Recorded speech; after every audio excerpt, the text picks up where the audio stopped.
Hi, it's Rebecca Whitman, your host of the Balanced, Beautiful, and Abundant Show.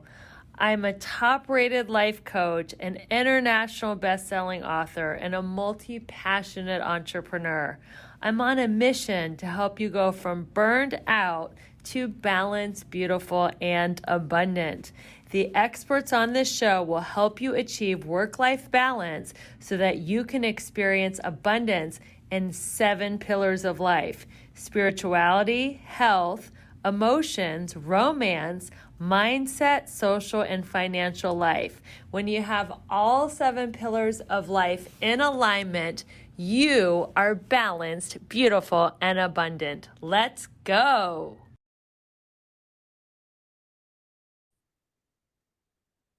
Welcome, everyone, to the Balanced, Beautiful, and Abundant Show. I am your host, Rebecca Whitman, helping you go from burned out to balanced, beautiful, and abundant. And we're so happy you're here. Our show is just crushing it in the self-help section. We have now reached the top 1%. Thanks to everybody listening, sharing, reviewing, subscribing. And I just can't thank you all enough. From the bottom of my heart, you are improving the world, helping spread the message that you can achieve your goals and dreams without burnout, without exhaustion, without overwhelm. It doesn't have to be that hard. We get to choose easy. And the person that I have here today is a great example of this. Welcome to the Balanced, Beautiful, and Abundant Show, Zach White. Woo! Rebecca, I'm so excited to be here. Nothing sounds more true to me than what you just said about we can choose how we move through this. I'm so excited. Thanks for having me on. Yeah, it's so great you're here. Let me tell my audience a little bit about your wonderful background. So Zach White is a game-changing career coach for engineers, and he helps leaders of top companies around the world achieve success without burnout. He is the CEO of Oasis of Courage, which has proven coaching programs for engineers and technology professionals. He is the host of the top-rated The Happy Engineer podcast, which I was so honored to be a guest on. And he holds a bachelor's and a master's in mechanical engineering. He has worked before becoming an engineering coach, he worked in Fortune 200 companies for 10 years. We'll get into his story about how he switched. And he is known as the world's best lifestyle engineer. Again, welcome to the show. It's so great to have you here. Rebecca, it's awesome. And everybody needs to go listen to your interview on the Happy Engineer podcast. Totally crushed it. And you have tremendous values. Everybody here knows. It was awesome. So glad you came on. Oh, thanks so much. So tell us your story. I am so curious. You have 2 engineering degrees from Midwest colleges, which is awesome because I'm from the Midwest. Top 10 or Big 10. The Big 10. Let's go. Big 10. Yep. And you had a 10-year career working as an engineer, and something changed, something happened. You had a major paradigm shift where you went a whole different route with your life. So tell us a little bit about your story and how you became the happy engineer. Yeah, Rebecca, my career story is probably going to sound familiar to you and to a lot of people who've gone through or seen people go through burnout. But I came out of Purdue University with my engineering degree, just like so many of us do. Yeah, we go get a degree, we could do the college thing. It's time to go start our career. I was so excited, and I wanted to go prove to everybody that I was as smart as they said I was, that all of the goals and dreams that I had for my life were going to come true. And so I got to work. And the truth is, I really had no idea what I was doing, but I knew one thing, Rebecca. I knew that I could solve any problem by working harder and getting smarter. That was my strategy. It worked my whole life. I did very well in school. And I figured, hey, why not apply that same strategy in my career? I want to get promotions. I want to make more money. I want to be somebody. So I'm going to just work harder and focus on learning every day. And it sounds great on the surface. Yeah, especially a Midwestern work ethic like I was born and raised into. Everything sounded so great. Well, unfortunately, Rebecca, that strategy only took me so far. And eventually you can only put in so much time and energy. And about 5 years after I graduated, I was married at the time and everything I thought was working until it wasn't. And things started to get hard at home. My marriage started to get, really on the rocks and I didn't know how to deal with it, but I knew that I could get to that later. I'm just going to focus on what I need to do at work and, we'll figure that out. Well, unfortunately, I came home from a work trip to a note that said, "Hey, this is not working out and I want a divorce." And just like that, in a moment, all that career success and all that ambition, it didn't matter at all. And I spiraled into a really difficult time of deep burnout, deep depression, deep frustration and embarrassment. I was embarrassed, Rebecca. Like, how did this happen? I had, these engineering degrees. I was valedictorian in high school. I was such a, everybody thought I was most likely to succeed in the high school yearbook, right? And here I was, a complete failure in my own eyes and wondering, how did I end up here? And coming out of that burnout was when everything shifted for me. But it's so easy to fall into that trap. How many years were you married when you found that note? Just over 5. And did you have any idea that your wife was unhappy in the marriage? Well, looking back, absolutely. At the time, I probably would have told you everything is fine. One of the things I have come to discover is that we're really good at keeping secrets, not just from other people who love us, but from ourselves. And that was a huge, huge problem in my life, is that I was lying to myself about what was actually going on in my life at that time. So looking back, no question, we were in a bad place well before the divorce happened. But I was unwilling to see that because I was too afraid and I didn't know how to solve it. And I didn't have the courage to face it or share my challenges with anybody else. And I let that anchor pull me all the way down to burnout. So you're depressed, you're burned out. How did you make the shift from being an engineer and being on the corporate America path to investing $85,000 in coaching programs before you decided to be a coach yourself? Like, who invited you to your first coaching program? How did you hear about it? Like, how do you switch tracks like that? Totally. Well, here I am in this complete rock bottom, grinding my face along the ground of rock bottom. And I made a decision in that time, Rebecca, that changed my life forever. I hired my first coach. I was working with a therapist on the grief and the depression and dealing with that from the divorce, but I also wanted to get back on my feet in my career. I still had a desire to be successful, but I knew it had to look different than what I had been doing because that completely bombed. And hiring that coach was the most impactful decision I ever made. I mean, it completely changed the trajectory of my career. I had 5 promotions in 5 years. I worked less time. I got more done, more recognition, doubled my income, bigger bonuses. I mean, everything got easy. And people start asking you questions when that happens. When you go from depressed to happy, from burned out to blissfully balanced, people start to wonder what's going on. And I fell in love with coaching, not just being coached, but to coach others. So I started investing in myself, doing coach training programs, going to as many coaching conferences and seminars as I had time and energy and money to attend. And to your point, I invested 85 grand. And since that time, that was just leading up to quitting my job, starting my business, have since invested, 6 figures more into myself for personal development, because nothing returns greater in your life than investing in yourself. You have an unlimited upside when it comes to return on investment. And so I started doing that and I fell such in love with coaching. And I looked around the engineering world that I was living in. And Rebecca, all I saw everywhere I looked were unhappy, burned out engineering leaders everywhere.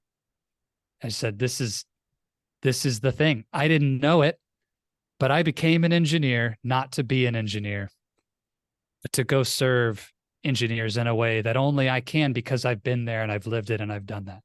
And so I quit my job. I started this business out of a calling, sense of purpose, that this was my bigger reason to be on the earth. And I will never look back. Of course, I miss engineering, doing the work. I'm still an engineer at heart. I'm a nerd and I'm totally proud of it. But I love, love, love coaching these leaders, and now have been doing it full time for 4 years. Now, engineers are very practical. They want the facts. They want to know that their investment is going to yield a certain return. Analyticals, because I've studied different personality types, don't make quick decisions. You're so right. How do you get an engineer to invest in your coaching program?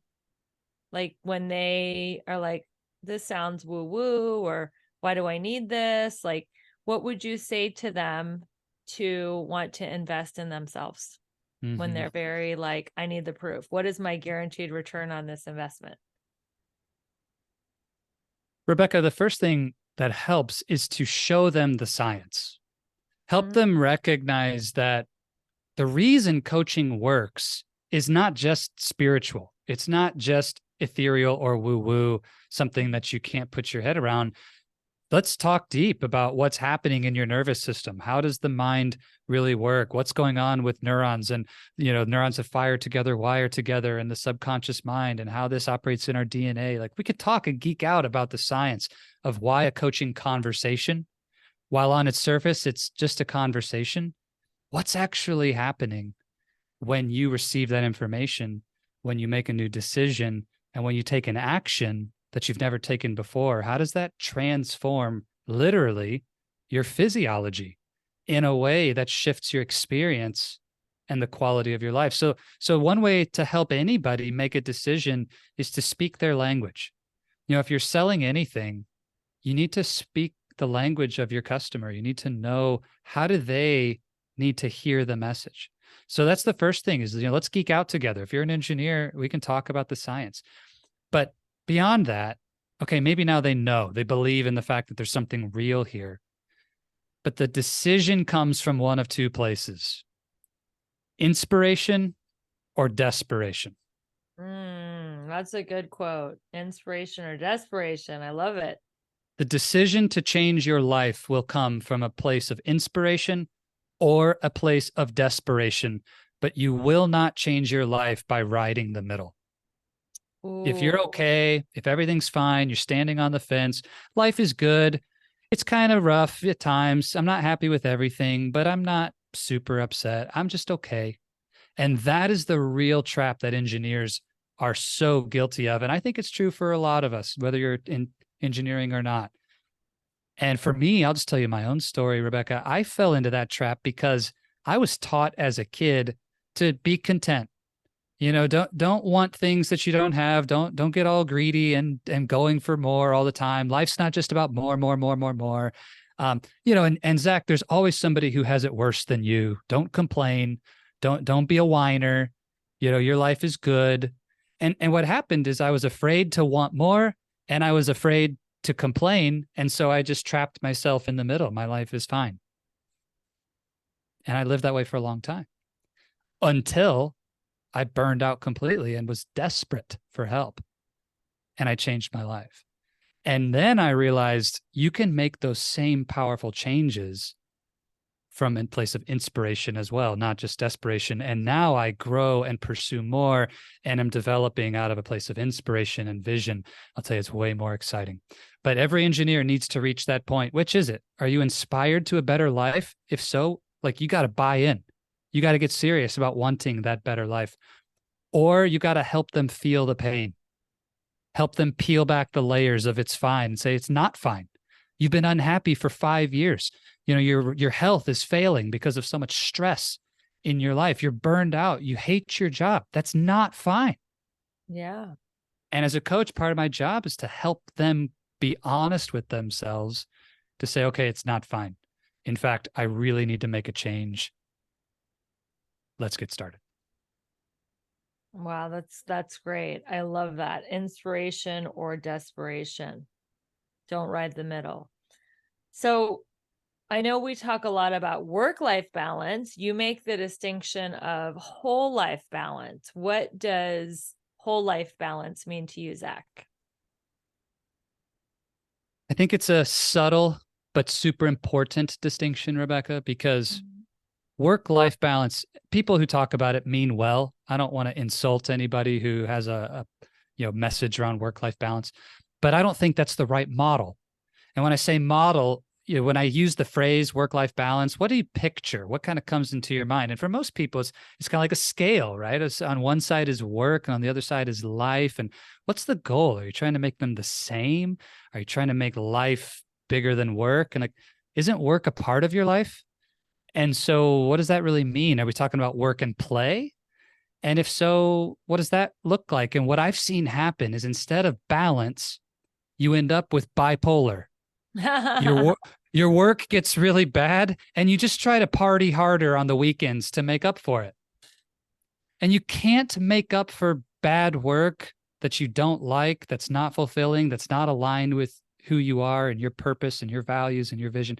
You can't make up for that by having more fun on nights and weekends. I'm sorry, it doesn't work. It actually, the more extreme that gets, the more chaotic and stressful your life will feel.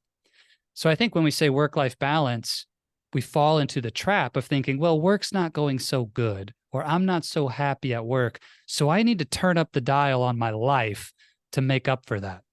And that will never yield the kind of blissful balance and abundance that you talk about on this show. It just doesn't. So, whole life balance to me is saying, look, there's no one right answer, and there's no static point in your life that you reach where suddenly everything's in perfect balance and don't touch it because it'll stay standing forever. Whole life balance is an active value. It's a constant seeking of rebalancing and reassessing and making new decisions across everything that you value. Your work, your relationships, your health, your faith, your friendships, your hobbies, passions. Vocation and work's just one part of that. It's a Yeah, big part, but it's only one part. I totally agree. That is the seven pillars of abundance. There's not just two, there's not just, Totally. financial and social, which is work hard, play hard. There are so many other aspects of life, right? There's Mm-hmm. spirituality, there's your fitness, your emotional life, your mental life, romantic life, as well Yeah. as social and financial. So I totally agree. Whole life balance is a brilliant way to say it. Now, when you were discovering your first coach, was that a hard decision? Did somebody show you, hey, therapy is not enough, you also need a coach? Did you like find out about it on a podcast? Like how did you come to that decision to Mm-hmm. enter your first coaching relationship? One word answers that question, and it's grace. Okay. Honestly, Rebecca, I just give God credit for the fact that I was blessed to have the right people enter my life at the time of my greatest need. My therapist was the first to suggest that I look for a coach. I was working with him through the grief and the depression. And I brought it up that, like, hey, I'm really struggling with how to think about my career while I'm dealing with all this personal baggage of the divorce. And, I still have to go to work every day. And I'm not really sure what to do with that and how to deal with that. And he said, well, have you thought about working with a coach? And so he planted the seed in my mind that that's a good idea. And the same week, Rebecca, a woman who I had tremendous respect for and who I had met at church and I knew, and she worked at the same company as me. She just passed me in the hallway and mentioned that she was a coach. Like, Wow. I don't even know if it didn't make sense. It wasn't even like the conversation should have been about coaching. She just mentioned it. And it was one of those, like, are you kidding me? And She's so I like, just hi, asked how her, are you? I'm a coach. but more or less. I mean, it wasn't quite like that, but it was really out of the blue and just one of those moments where you can't ignore, okay, this is really wild. And so I asked her, it's like, hey, I'm actually kind of interested in understanding what coaching is. I didn't even really know what coaching meant or what we were really talking about. To me, a coach was like my baseball coach. That's the only model I understood or paradigm I had for what coaching is. And so she sat down with me and we did a free, 30-minute kind of discovery session together.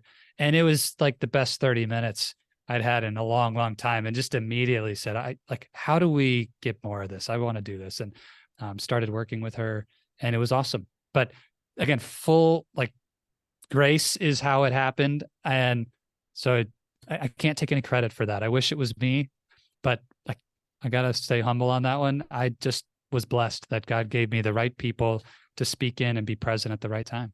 Wow, that's a great story.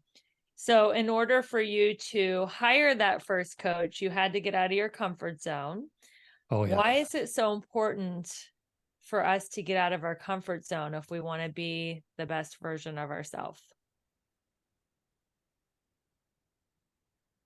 There is no growth in your comfort zone. None. And the sooner you come to grips with that, the sooner you can start creating the life of your dreams, the next thing that you desire. If you have a big goal, if you have a vision, a dream for what you want to create in your life, I promise you that it's possible, but only by getting out of your comfort zone. And that was something that this coach who I hired made very clear to me, that the process of coaching would mean asking hard questions, uncovering things that probably my ego doesn't want to uncover, and taking actions that I'd never taken before and that I may fail at, I may look stupid or, do something that I'll be embarrassed by or whatever. And if you're not willing to face that discomfort, then don't start the coaching, because we won't really get any results from it. And while that was scary on the surface, Rebecca, it also kind of triggered a part of me that said, yeah, that feels true. And I'm ready for that. I want that. I want to get out of that comfort zone and go face those fears. I had reached a point where that desperation was fueling a willingness to say, this isn't working. So I'll definitely try these other things. But comfort is such a seductive force in our lives. And now I tell my clients, look, your nervous system, it's a really important part of your life, but it's wired for survival, not for success. Ooh, Your survival. nervous system is wired for survival, not success. And they're two different things. Totally different ways of being. And if you're not willing to go against that automatic pull towards survival and therefore comfort, you're going to go against that intuition of your nervous system, that automatic part of you that says, whoa, Rebecca, that's dangerous. Don't do that scary thing. You could die doing that. So it's like, that's old hardware. And it's, the fact is, you're really not in a situation that's unsafe. It's just uncomfortable. How are you getting out of your comfort zone these days? Oh man, so many ways. So I do a few things every day to make sure that I'm out of my comfort zone. Some you can plan. Others, you listen for your intuition and you act even when it feels unsupported and uncomfortable. So on the planned side, I'll give you a couple examples.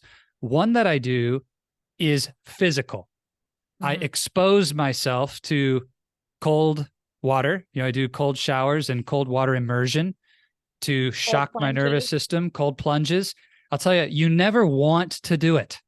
You do it it's a mind. Ice? Is this like an ice bath you do? I do ice baths when I can. I don't have one in my place where I live, so I just do cold showers. Luckily, in Michigan, at least from this time of year through the spring, it's very cold. It's plenty cold. Don't worry about that. It's a lot of cold. Yeah, we got plenty of cold. We also, the lake is only a mile from me, so occasionally we'll do polar plunges in Lake Michigan, which can get quite exciting.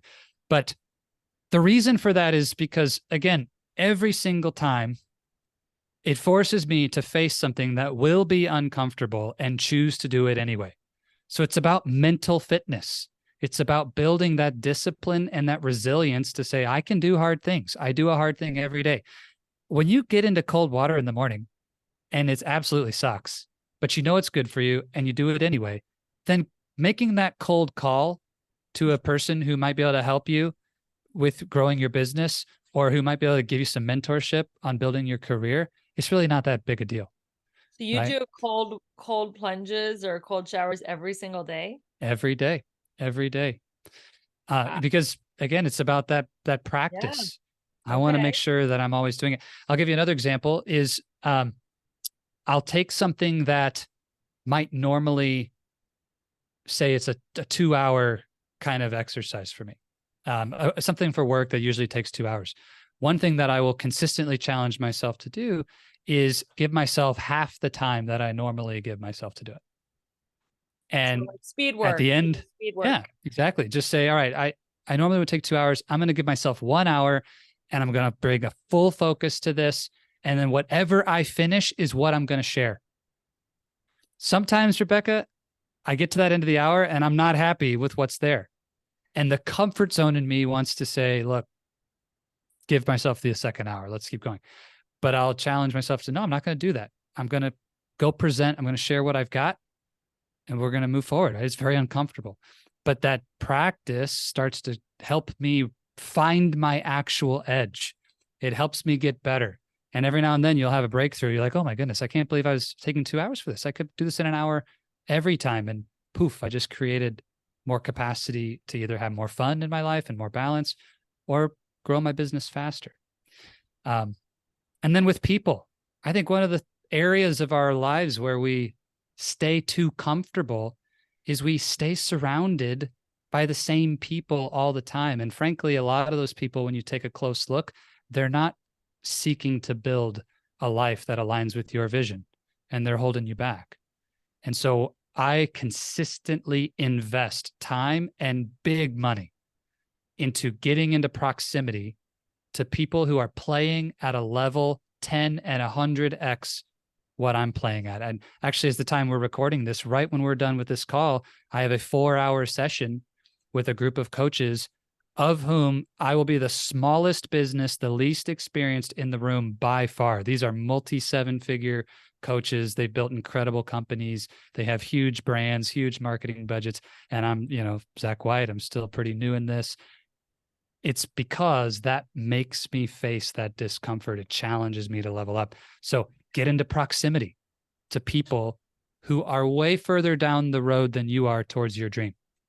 You may not like how it feels at first. Your ego may not like it, but wow, is it going to help you accelerate your life? Wow. So this is like a mastermind with these 7-figure coaches? Yeah, they're all together. We're receiving coaching from an amazing guy named Taki Moore.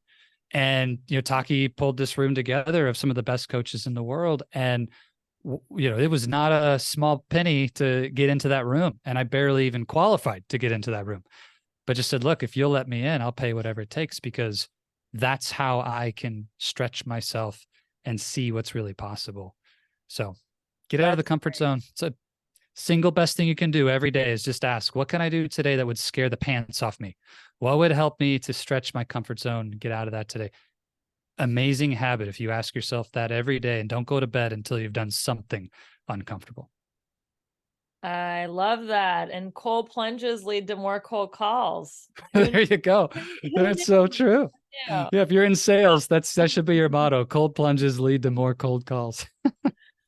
So how can we shift our energy around mindset? Like everybody has an old story. You could call it a limiting belief, a block, subconscious programming, childhood trauma, whatever you want to call it. How do you help people have breakthroughs around that? Well, first of all, you're absolutely right that we all have it.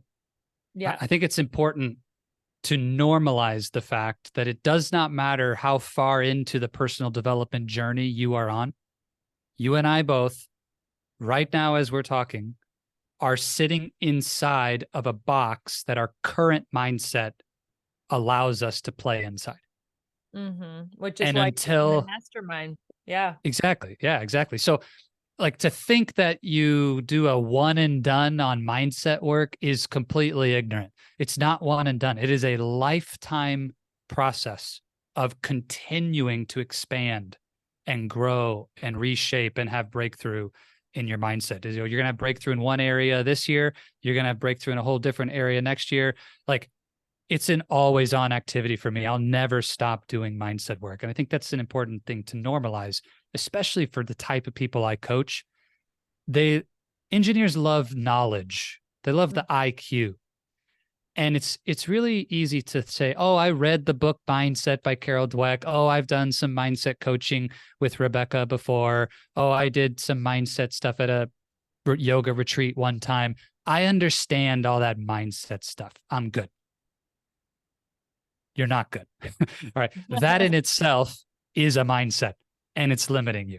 So to answer your question, how do you help somebody to have breakthrough in their mindset? To me, first of all, it's not a simple question to answer, right? It's a real process. This is why we have coaching programs and we spend a lot of time and energy with our clients.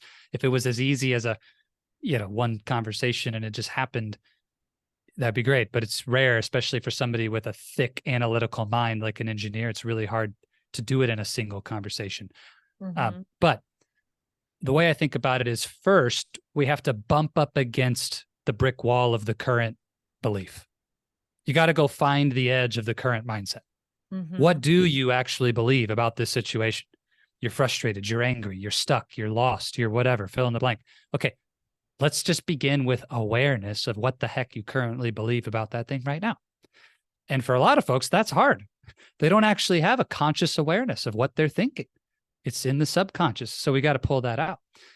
Then we can look at it together. And all I need to do as a coach is get you to crack the door on the possibility that maybe what you believe is not true.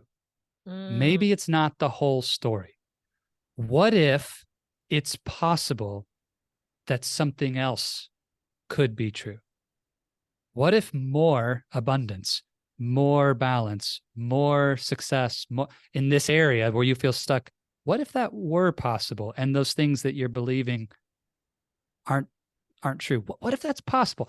If you can get that engineering leader or anyone to just pause for that one moment, and you'll see it on their face, you see it in their body. It's like the door cracks open on a willingness to believe that it's possible. They don't even have to actually believe the new thing yet. The breakthrough begins just by cracking that seal. Like, let's just open that door. It's real squeaky because they've never opened that door before and they're kind of scared to step through it. But as soon as the door gets cracked open, that's all we need to now start allowing something new to grow inside their life. And we take a little action in that direction. We do a little more coaching in that direction. And then we step through that door, take a bolder action. We get out of our comfort zone, aligned with that new belief. And we start to shift that identity. We start to change that mindset. And next thing you know, it's 90 days later and they have this completely different paradigm about what's possible. And you look back and it's like, wow, how did I ever believe that old thing? But the process, it's one step at a time. Yeah, I love that. So to shift your old belief system, it just starts with the willingness to realize, well, maybe this isn't true. Like maybe this is just an old story or an old paradigm, and there's a way to think of this totally differently.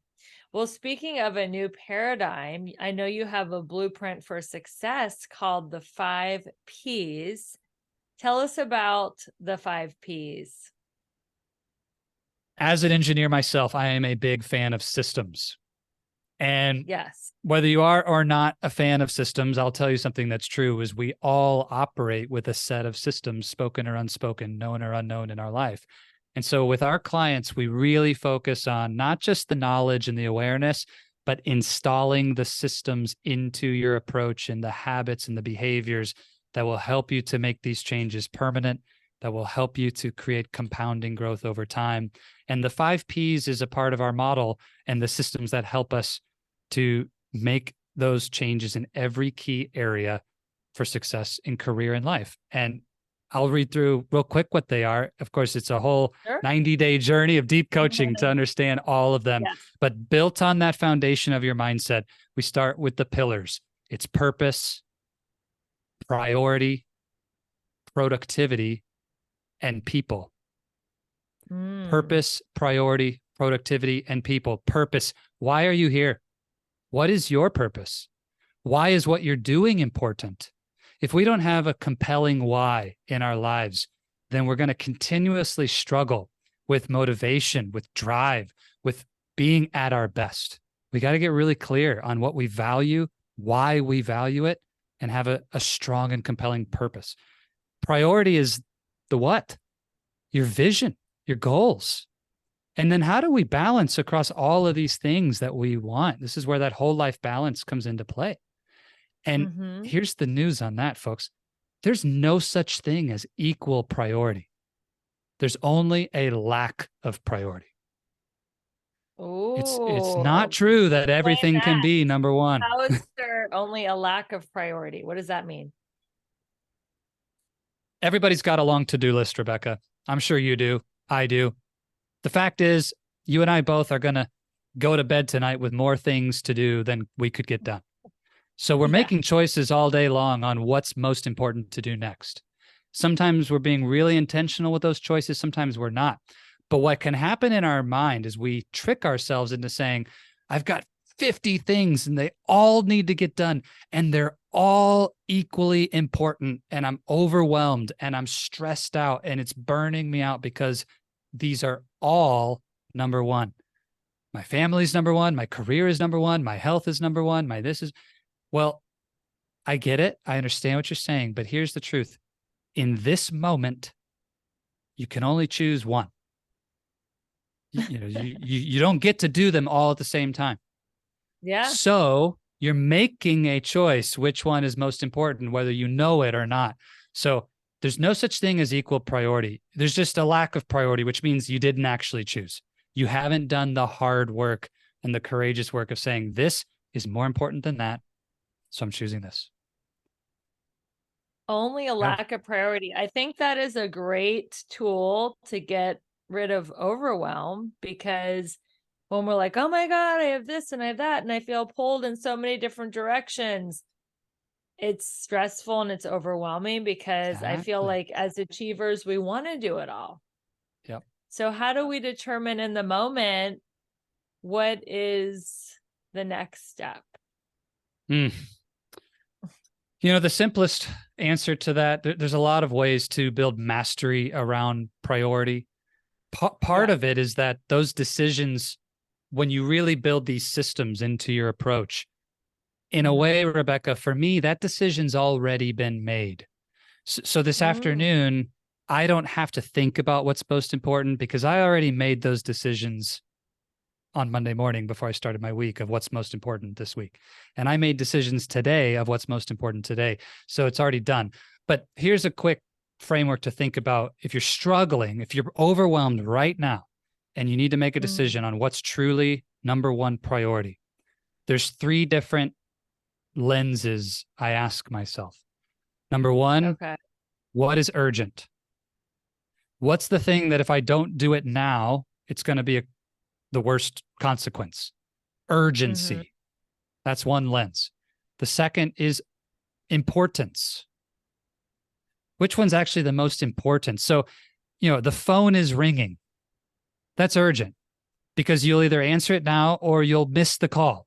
It has to happen now or it won't happen, right? You either answer or it goes to voicemail. So it's urgent, but it may be a telemarketer. It's not important at all. So just ignore it, right? Urgency, importance. Here's the third one: significance. Significance is the question, how much does this matter in the future, in the long run with my vision? So some things have a lasting impact in your life. They matter for a long time, and getting them right makes a big difference. And sometimes it's because it'll free up your time in the future. Great example of this is training one of your employees how to do a task. Maybe it's a task that only takes 10 or 15 minutes. It's easier for you to just do it. But guess what? When you train that employee to do it, and it frees up 10 to 15 minutes a day for you every single day, that frees up hours, even days of your life in the future. And recovering that time is very significant. So it may not feel urgent or important right now, but it's really significant because you're buying back your future. That's awesome. Yeah. So those three lenses are ones that I use. And I look at my to-do list and simply say, okay, is there something that's truly urgent here? What's the most important? And is there anything here that has really high significance? And that helps me make my choice. Those are great lenses. Okay, so to go back to the 5 Ps, we talked about purpose, priority. Let's touch on productivity and people. Yeah. So productivity, most people think of how fast can I get things done and how much can I get done? And all I'll tell you for this pillar is that the real key to productivity is not about time management. It really isn't. I've tried really hard, Rebecca, to manage time. And for whatever reason, no matter how hard I try to slow it down or make 26 hours in the day, there keeps on being 24 and it keeps on flowing at the exact same speed it's been flowing at my whole life. I just can't quite seem to manage this time thing. It's just doing whatever it wants to do. Crazy how that works. You can't manage time. You can invest the time you have. What you manage is your energy.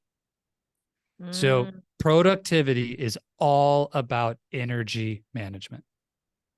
And there's a whole set of skills we need to master around energy management. If you come home from work and you have 4 hours at home before you want to go to bed, you could say, oh, you got so much free time to be productive. But how many people come home from work exhausted, no energy? They're so stressed. They're so burned out because their work is what it is. Yeah, you got time, but you don't have energy. So we need to be really intentional about energy management. Then the final pillar of these 4 across is people, because you're not going to be successful alone. It always happens in relationship. So we need to have mastery of our social and emotional intelligence, build great relationships, be in proximity to the right people. And that's huge. Now, you're like, Zach, there's only 4 pillars. I thought you said 5 Ps. Well, the roof of this house, you can picture a little house. That foundation is your mindset. These 4 pillars are like the strategies, the tools, the tactics, the things we need to master in our lives to create success. The roof is the playbook. Strategies and tactics and tools and knowledge and ideas, all of it's great, but knowledge by itself is not power. Whoever told us that only told us half the story. Knowledge is power. That's not true. Knowledge is potential power. Implemented knowledge is power. Actionable, when you take action on the knowledge, that's what creates the power. So knowing how to do something versus doing it are 2 totally different things.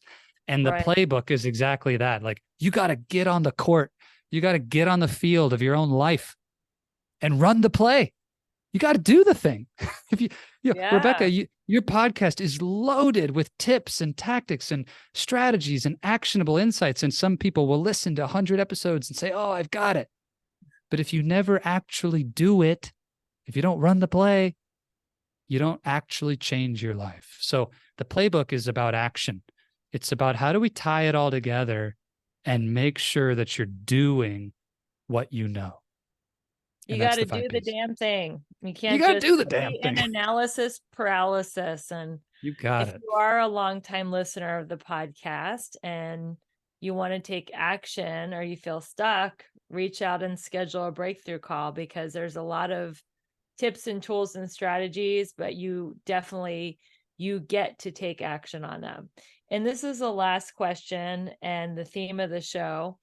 How can we achieve more by doing less? How is that even possible? How is it even possible? So first of all, let's link it back to something we said a moment ago. The first thing we need to do is be willing to accept the idea that it's possible. If you're not willing to believe that you can, in fact, have more success, more abundance, more joy, more love, without working harder, without burning yourself into the ground, if you're not willing to believe that idea, I got bad news for you. You're not going to experience it. So step 1, I challenge you to accept the idea that you can have more and do less. Baby step 1. Step 2, there's a truth, not an idea. This is like proven, scientific, researched. Everybody will tell you this is true in life. It's called the 80-20 rule or the Pareto principle. In the world around you, there are certain things that have a disproportionate positive impact on results than other things. The rule says this, and it's rough. It's not always perfectly 80-20. It's a principle, right? 20% of the actions create 80% of the results. So in your life right now, 20% of what you're doing is creating 80% of your income, 80% of your happiness, 80% of your health is coming from just 20% of the things that you do to create that result.